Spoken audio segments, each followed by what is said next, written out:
Bismillahirrahmanirrahim. Assalamualaikum warahmatullahi wabarakatuh. Alhamdulillahirabbil alamin wassalatu wassalamu rasulillahi ajmain. Pada video kali ini saya ingin membahas tugas 2 ASJ. Bagi yang belum mengerjakan tugas 2 ASJ, harap segera mengerjakan. Walaupun sudah lewat batas pengumpulan, tetap bisa mengumpulkan agar ada nilainya. Pada akhirnya semua tugas harus dikerjakan. Baik, di sini ada 5 istilah yang ditanyakan pengertiannya. Yang pertama, apa yang dimaksud dengan kernel? Kemudian yang kedua Linux, yang ketiga open source, yang keempat Debian, yang kelima package atau paket pada Debian. Jadi ke depan ini yang akan kita pelajari sebetulnya adalah sistem operasi jaringan yang namanya Debian. Baik, saya langsung ke nomor 1, kernel. Sini saya udah nuliskan pengertian dari bahasa saya sendiri ya. Kernel ini adalah inti dari sistem operasi. Jadi suatu sistem operasi itu punya inti, ya. Jadi seperti halnya komputer itu juga punya inti, yaitu prosesor. Nah, kernel ini adalah inti dari sistem operasi. Dia belum merupakan sistem operasi, tapi intinya adalah sebuah kernel. Jadi setiap sistem operasi itu punya kernel namanya, intinya core. Dan inti ini juga berfungsi kalau kernel dia sebagai penghubung dengan perangkat keras yang lain. Jadi kernel dalam sistem operasi ini kan sebuah software aplikasi yang membuat hardware itu bisa bekerja atau membuat perangkat keras itu bisa bekerja. Nah, supaya perangkat keras itu bisa bekerja, tentu saja sistem operasinya itu harus mengenali perangkat-perangkat keras yang terpasang sistem operasi di dalamnya. Jadi salah satu urusan kernel adalah sebagai penghubung dengan perangkat keras, dia mengenali ya. Seperti halnya driver, tapi ini lebih ke ya, nanti driver itu juga masuknya ke kernel. Mudah-mudahan dapat dipahami ya. Jadi ya anggap saja kernel ini adalah suatu inti dari sistem operasi, singkatnya demikian. Kemudian yang kedua ada Linux. Linux ini adalah nama kernel. Seperti yang saya sampaikan sebelumnya bahwa tiap sistem operasi itu ada kernel sebetulnya. Dan Linux ini nama kernel. Linux ini belum sempurna jika disebut sistem operasi. Dia masih kernel. Jadi kalau ada istilah sistem operasinya apa? Sistem operasinya Linux. Itu maksudnya adalah sistem operasi yang mempunyai kernel Linux. Jadi Linux ini dia masih kernel, belum bisa disebut OS. Tapi OS yang berasal atau sistem operasi yang berasal dari Linux ini banyak. Jadi kernel ini Linux itu akan ditambahkan oleh seseorang, oleh programmer lah istilahnya. Oleh programmer ditambah-tambahkan sehingga lengkap menjadi sistem operasi. Bahkan sistem operasi yang cukup populer sekarang yang dipasang di smartphone Android itu merupakan sistem operasi. Asal muasal kernel dari Android itu adalah Linux ya. Jadi Linux ini dia belum sempurna ya. Jadi ada suatu kernel namanya Linux, itu kalau ditambah-tambahin oleh programmer sehingga menjadi suatu sistem operasi lengkap, baru bisa disebut sistem operasi, tapi dia berasal dari kernel Linux.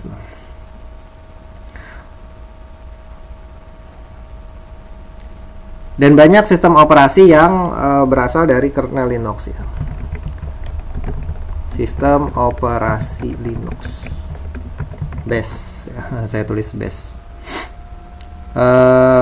Saya ambil dari blog niagahoster.co.id. 20 distro ya. Kadang-kadang juga kalau misalnya sistem operasi yang berasal dari kernel Linux, sebagian orang menyebutnya itu dengan istilah distro. Di sini ada banyak MX Linux. Nah, kalau sudah namanya seperti ini, Manjaro, Mint, Tinicore, Puppy Linux, Sparky Linux, ini sudah merupakan sistem operasi. Tetapi kalau kita nyebut Linux saja, itu berarti dia belum lengkap disebut sebagai sistem operasi. Namun kita dalam komunikasi, ya mungkin kalau misalnya ada orang yang menyebutkan sistem operasi Linux, maka maksudnya adalah sistem operasi yang mempunyai kernel Linux. Ya bisa salah satu dari daftar ini. Ubuntu, Linux Mint, Cinnamon, Jorin, ya dan seterusnya. Di sini ada orang yang ngelis distro-distro atau OS dari kernel Linux.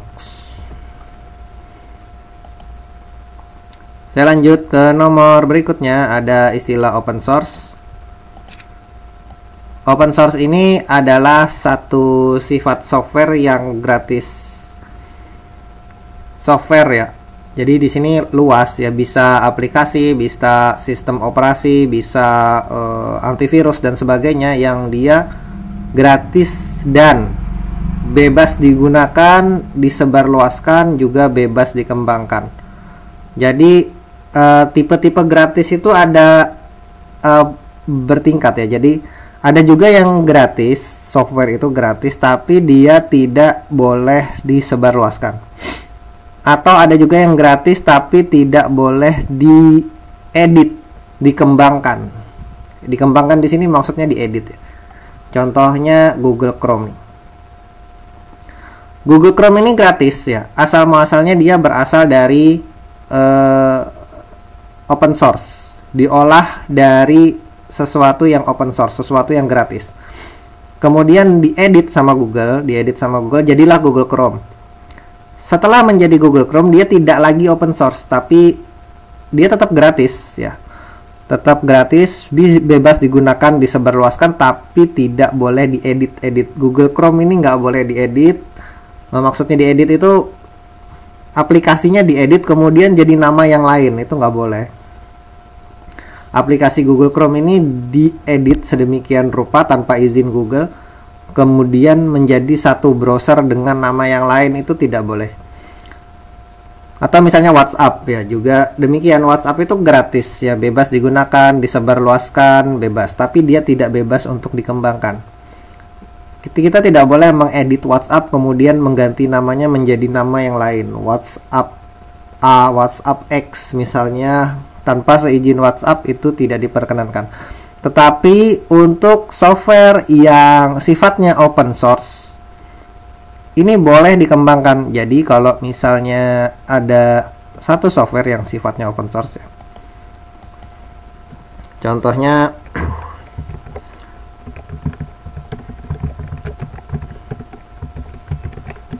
software open source itu contohnya Mozilla ya kalau nggak salah. Ada browser juga namanya Mozilla Firefox, ini sifatnya open source. Nah, Mozilla ini boleh disebarkan, boleh diedit ya, boleh dipakai di mana saja. Diedit kemudian diganti namanya setelah diedit itu juga boleh. Itu sifat dari open source demikian. Jadi open source ini adalah satu sifat software yang benar-benar gratis, tidak ada pembajakan ya. Kalau misalnya gratis tapi tidak boleh dikembangkan, saat kita mengembangkan sesuatu itu tapi tidak boleh dikembangkan, maka itu termasuk pembajakan. Mudah-mudahan bisa dipahami kata-kata saya. Contohnya WhatsApp ya. WhatsApp itu kalau misalnya kita mengedit aplikasi WhatsApp kemudian kita mengganti namanya menjadi WhatsApp X misalnya, maka itu termasuk pembajakan kalau misalnya tanpa seizin WhatsApp ya. Sedangkan aplikasi yang open source ini tidak ada istilah pembajakan ya, karena dia boleh diedit, boleh disebarluaskan dan bebas digunakan.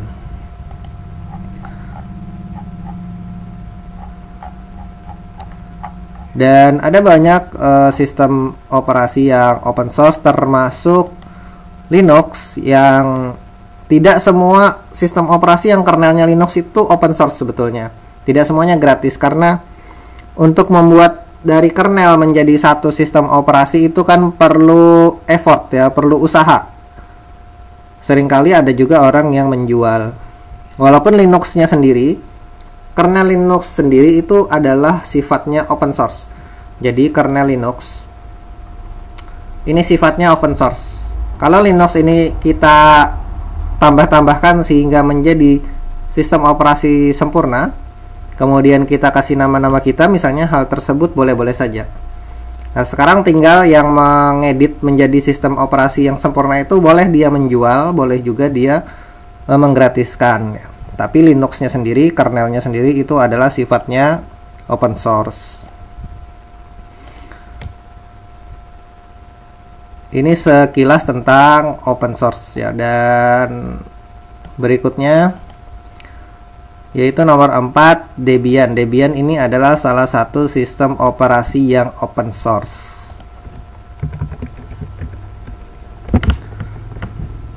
Saya langsung ke website resminya Debian, ada di debian.org ya.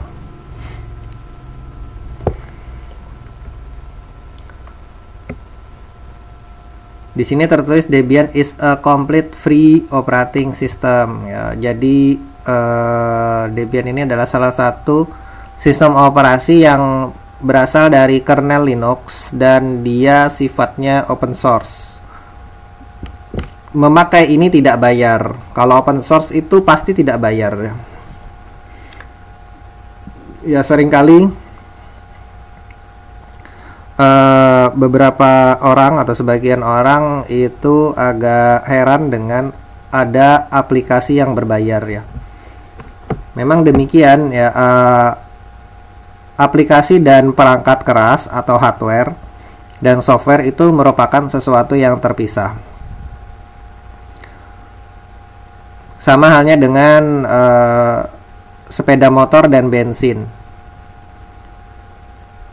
Kalau misalnya kita beli sepeda motor, nah berarti kita kan harus beli bensin supaya sepeda motornya dapat digunakan. Tapi orang tidak heran kalau disuruh beli bensin itu orang nggak heran ya, karena supaya sepeda motornya bisa digunakan. Ya terserah saja kalau misalnya kita punya sepeda motor tapi tidak mau beli bensin, ya terserah saja ya.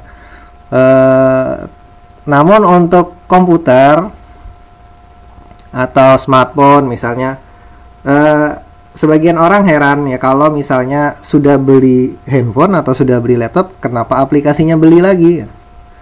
Nah itu permisalannya sama halnya dengan sepeda motor dan bensin tadi ya.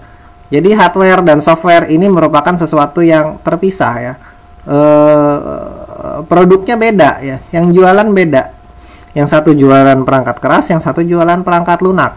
Sama halnya dengan sepeda motor dan bensin tadi.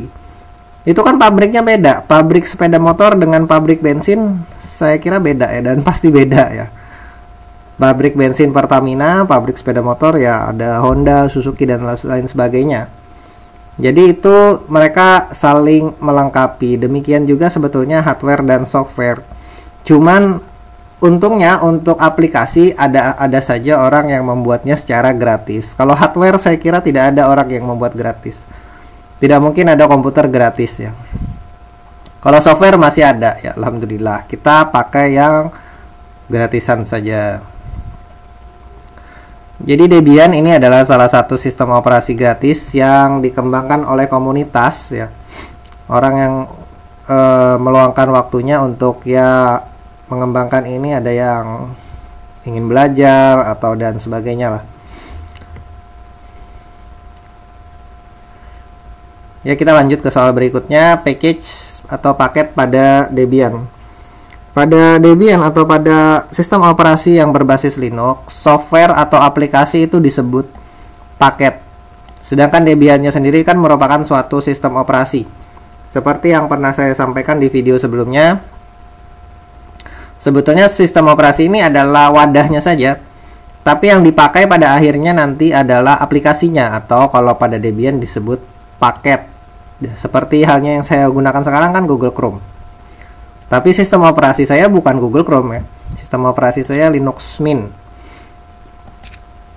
dan lain sebagainya. Kalau di smartphone contohnya Android. Android itu merupakan sistem operasi, tapi yang digunakan nanti orang atau manusia penggunanya itu lebih memakai misalnya WhatsApp-nya, kemudian Instagram-nya, kemudian dan lain sebagainya. Tapi aplikasi tersebut berjalan di atas sistem operasi Android. Sama halnya dengan Debian. Debian juga demikian. Debian ini hanya sebagai wadahnya saja. Tapi yang akan digunakan dalam pembelajaran kita ke depan yaitu adalah paket-paketnya.